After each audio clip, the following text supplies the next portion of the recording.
Faut croire que les questions qui se répètent dans nos têtes et qui nous freinent dans nos projets ne disparaissent jamais vraiment. C'est toujours quand on comprend tout le taf que ça demande de réaliser nos projets que notre cerveau se met à développer des peurs pour nous ralentir jusqu'à nous mettre à l'arrêt. Bon, j'ai compris comment me débloquer de ces situations-là et je voulais vous en faire part. Cette semaine, je suis tombé sur 2 vidéos de 2 créateurs que j'admire et qui m'inspirent et ça m'a intrigué, à tel point que ça m'a inspiré cette vidéo. Vous le savez, ça fait plus d'1 an que je crée des vidéos, que j'entreprends des projets et que j'ai fait de tout cet écosystème mon métier. La vidéo me passionne tout autant que l'entrepreneuriat et la création en général. Et si de l'extérieur, je peux donner cette impression que je me suis trouvé et que mon activité est claire et limpide, sachez que ça n'a pas toujours été le cas. Donc, si vous avez du mal à vous lancer ou à vous trouver sur votre chemin, cette vidéo est pour vous. Les 2 vidéos dont je vous parlais viennent de Matti Apoya et de Peter Lindgren. Peut-être que certains d'entre vous connaissent, mais ce sont 2 créateurs qui pèsent presque 2 millions d'abonnés à eux deux et qui surtout ont inspiré des milliers de créateurs à se lancer. Donc, les 2 vidéos m'ont intrigué parce qu'elles s'intitulent respectivement « Je ne veux pas être youtubeur » et « Je ne suis pas un filmmaker ». Dans leurs vidéos, ils expliquent qu'ils sont plus alignés avec le fait soit de faire des films et de perfectionner l'art du cinéma, côté Matti, ou de créer des trucs cool, des concepts cool et de produire du contenu pour YouTube, côté Peter. Même si ce sont 2 créateurs qu'on pourrait facilement tous les 2 associer à la niche filmmaking, on voit bien qu'ils évoluent tous les 2 sur des chemins qui sont bien différents. Si ça m'a parlé, c'est parce que durant ma première année en tant que créateur, je me suis posé cette question des dizaines de fois. Est-ce qu'il vaut mieux être vidéaste et s'adonner au freelance, ou être youtubeur et créer des trucs cool pour la plateforme? Plan de 90 jours sur plan de 90 jours, je testais, je réfléchissais à mes envies profondes, je faisais, j'ajustais et je rectifiais. Je me rappelle me dire, ce trimestre, je mets toute mon énergie sur YouTube, tout ça pour que le trimestre d'après, je me dise, ok, cette fois-ci, YouTube, je mets de côté, je vais tout mettre dans le freelance. Et 1 an après, vous savez quoi? Bah, je sais toujours pas. J'en sais plus, c'est vrai, sur moi-même, sur le business, sur comment fonctionne la création sur Internet, mais j'ai pas tous les éléments. Et c'est normal.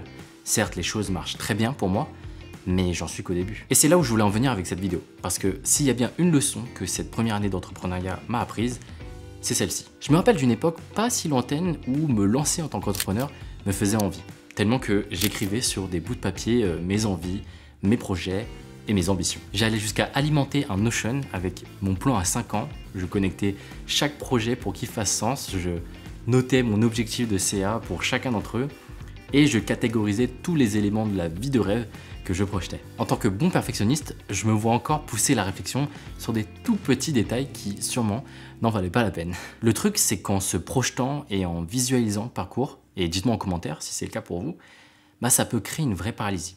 On peut carrément se sentir bloqué devant la montagne qu'on vient de s'imaginer. Les Anglais appellent ce phénomène analysis paralysis. C'est le fait de réfléchir aux 10 étapes qui viennent, alors que c'est seulement en passant la première qu'on en saura plus pour la deuxième, etc. C'est aussi de croire que la réflexion va amener des réponses, alors que plus de réflexion ne fait qu'amener plus de réflexion. La vérité, c'est que c'est seulement dans l'action qu'on se pose des questions, des bonnes questions.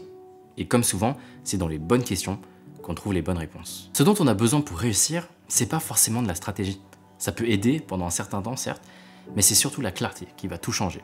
Et la clarté ne vient qu'en faisant les choses. Quand on comprend ça, ça aide pas mal à se bouger. Si Matti Apoya et Peter Lindgren affirment avec certitude qu'ils veulent être youtubeur ou filmmaker, c'est parce que derrière, il y a au moins 5 ans d'expérience, de craft quotidien et de remise en question qui appuient leurs propos.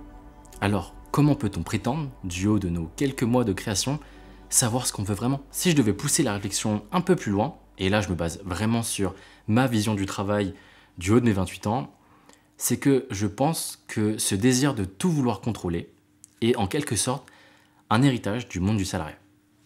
Je m'explique. L'humain aime la certitude, et plus exactement, il déteste l'incertitude, à tel point qu'il s'est construit tout le système qu'on connaît ces dernières décennies pour lui permettre de projeter sa vie et de pouvoir en profiter au mieux. C'est un système qui est super rassurant, certes, mais où tous les choix sont hyper importants. Choisir un job dans telle ou telle boîte ne dessinera pas le même chemin, parce qu'il y a une sorte d'échelle où il y a des recruteurs, où il y a des dirigeants qui regardent notre CV. Et quand bien même le CV est un truc très franco-français, eh ben on regarde quand même les expériences. Du coup, chaque choix de carrière devient un choix de vie, et ça a construit progressivement une obsession à devoir faire le bon choix. Mais dans la création et dans l'entrepreneuriat, il n'y a personne pour regarder votre CV. Il n'y a pas de bon choix, ni de mauvais choix d'ailleurs. Il y a des choix qui se succèdent et qui construisent notre chemin. C'est tout. Globalement, on aime bien les étiquettes. Il y a un côté rassurant à vouloir mettre les gens, dont soi-même, dans des boîtes.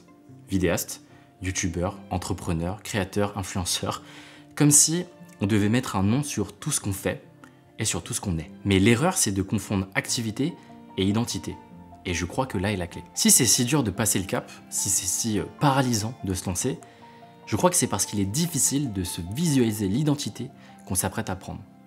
On sait l'identité qu'on quitte, mais on ne sait pas vers laquelle on va. Et évidemment que c'est effrayant. Mais si on acceptait de s'éloigner de ces codes, de sortir de cette injonction de devoir se mettre une étiquette, de prendre un chemin déjà établi pour plutôt créer le nôtre, je pense que c'est un bon début pour sortir de cette paralysie. Le jour où j'ai quitté mon taf d'ingénieur, j'ai pas simplement quitté une boîte. J'ai tiré un trait sur les 10 dernières années passées sur les bancs de la prépa, de l'école et du taf. C'est toute l'identité du Nico ingénieur que j'abandonnais et que j'idéalisais. Et bien sûr que ça me faisait plus que flipper. Même après 1 an d'expérience dans les pattes, je suis toujours en chemin. Je cherche toujours des réponses. Les questionnements sont certes de meilleure qualité, mais ils sont toujours là. Et pour discuter avec des personnes qui sont plus avancées que moi, il n'y a qu'à voir avec l'exemple de Mathieu et Peter, je crois qu'il y aura toujours des questionnements en fait. Alors prenez cette vidéo comme une manifestation contre l'overthinking. Prenez-la comme une invitation à poser votre cerveau, à converger vers une idée qui vous fait vibrer et de vous y tenir assez longtemps pour trouver des réponses. Évidemment qu'entreprendre et créer implique d'être productif, de perfectionner son craft, d'établir une stratégie efficace, mais ça commence aussi par les histoires qu'on se raconte dans notre tête. Alors, créez votre chemin, celui qui vous posera les bonnes questions, et vous pouvez me croire, vous allez trouver les bonnes réponses. En parlant de chemin de créateur, petit rappel pour vous dire que j'ai créé une newsletter qui documente le mien. J'envoie chaque dimanche matin des apprentissages, des astuces et des recommandations de quoi vous aider à mieux créer et vous inspirer sur votre chemin. Il y a plus de 600 inscrits, c'est totalement gratuit et les échanges que j'ai avec les lecteurs et les lectrices les plus fidèles sont toujours pépites. Je vous mets le lien en description si vous prenez la création au sérieux. Et si ce sujet vous plaît, il y a un livre que je peux vous conseiller, c'est The Pathless Path par Paul Millerd, dont je parle brièvement dans cette vidéo. Sur ce, merci d'avoir regardé la vidéo, prenez soin de vous, c'était Nico, ciao.